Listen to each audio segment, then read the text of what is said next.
அரூரைச் சேர்ந்த இந்த பகுதிக்கு பரிச்சயமான தம்பி முரளி சங்கர் அவரை பொதுச் செயலாளராக அறிவிச்சிருக்கோம். பொருளாளர் தான் முன்னாடி சொல்லிட்டாங்க. அதனால் பொதுச் செயலாளர் அறிவிப்பு தான் அதில் முக்கியத்துவம் இருந்தது.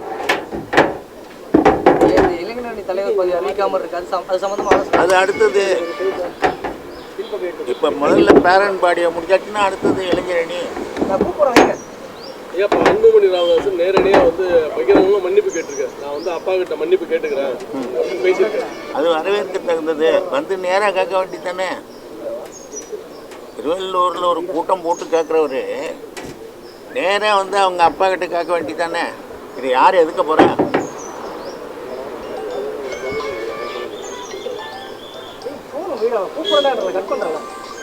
அது வரவேற்க வேண்டிய ஒன்று. மன்னிப்பு கேட்கிறேனுங்கிற வார்த்தை வரவேற்க வேண்டிய ஒன்று. நாங்கள்லாம் வரவேற்கிறோம். அது நேராக வந்து அவர்கிட்ட பேசிட்டு போவோம்.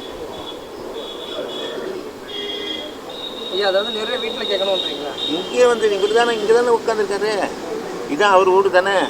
நேராக வந்து கேட்க வேண்டியதானே.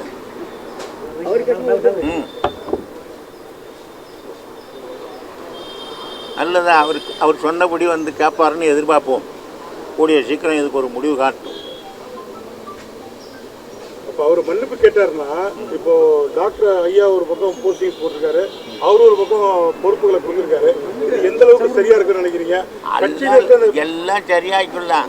இது வந்து அரசாங்கம் போடுற கெசட்டில் போடுற பொறுப்பு கிடையாது. தலைவர்கள் இன்னைக்கு போடுறாங்க, நாளைக்கு ஒத்துமை ஆயிடுது இவர் தான் அப்படின்னு சொல்லியாச்சுன்னா சரியா போச்சு. நான் கெசட்டில் அறிவிக்க பொறுப்பாக மாற்ற முடியாதுங்கிறதுக்கு. ஆனால் இன்றைக்கி அவர் சொல்லிவிட்டார், இப்போ போட்டிருக்கிற பொறுப்பாளர்கள்லாம் நீங்கள் தொடர்ந்து நீடிக்கலாம்னு சொல்லிவிட்டார்.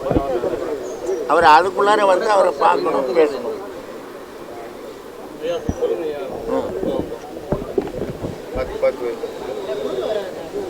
சொல்லுங்க.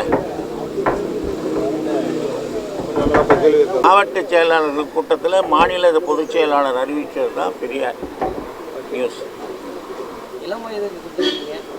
இளம் வயது தான். அவர் 40 வயசு ஆகிடுது. 2 தடவை எலெக்ஷனில் நின்று இருக்காரு.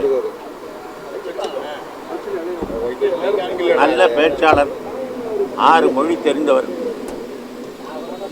இந்த அரசியல் கட்சிகளில் இருக்கக்கூடிய பொதுச் செயலாளர்கள் இவர் ஒரு முக்கியமான பொதுச் செயலாளர்.